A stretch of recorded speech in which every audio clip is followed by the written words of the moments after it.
dear students. So I would like to differentiate the both diseases, ulcerative colitis and the Crohn's disease. This both are inflammatory bowel disease. So the inflammation and ulceration occur. But what happens in Crohn's disease? There is involvement of the ileum first, terminal ileum. So the terminal ileum gets affected. In ulcerative colitis, the rectum gets affected first, and then the inflammation occurs in every the disease progress in the backward direction in ulcerative colitis. So first the inflammation will occur in rectum and disease will progress in backward direction and will affect the whole colon. So when it occurs in rectum, it is called proctitis.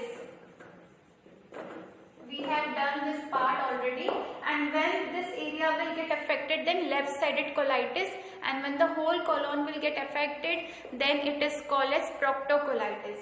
So in this Crohn's disease, the transmural inflammation can occur anywhere in the GIT tract. It can involve the esophagus, even the jejunum, ileum. First it affects the terminal ileum.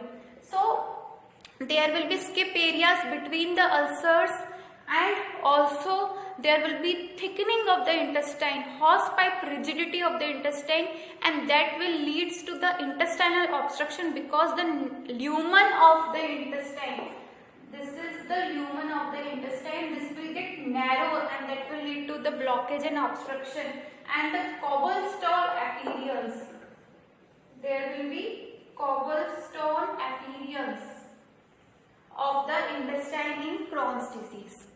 Now the other differentiating features are the stool are watery in Crohn's disease. It can be accompanied with mucus, but in ulcerative colitis the stools are with blood and mucus.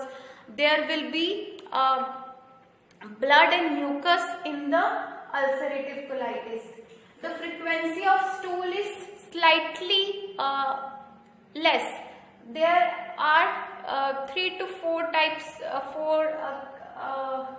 attacks of diarrhea, but here in ulcerative colitis, intensity is too much. There could be 15 to 20 attacks of diarrhea in a patient in a one day. So 15 to 20 attacks, so marked increase of frequency of the stools.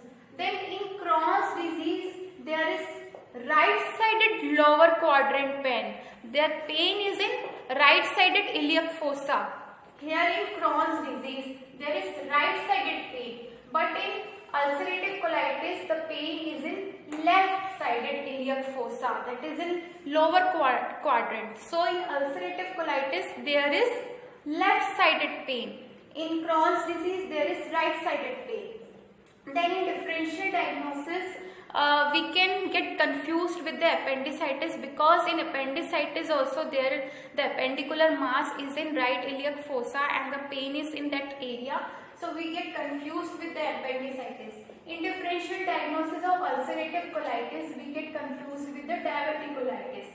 In complications, the fistula formation occurs in the anorectal region. There is perianal abscess formation. There is stenosis.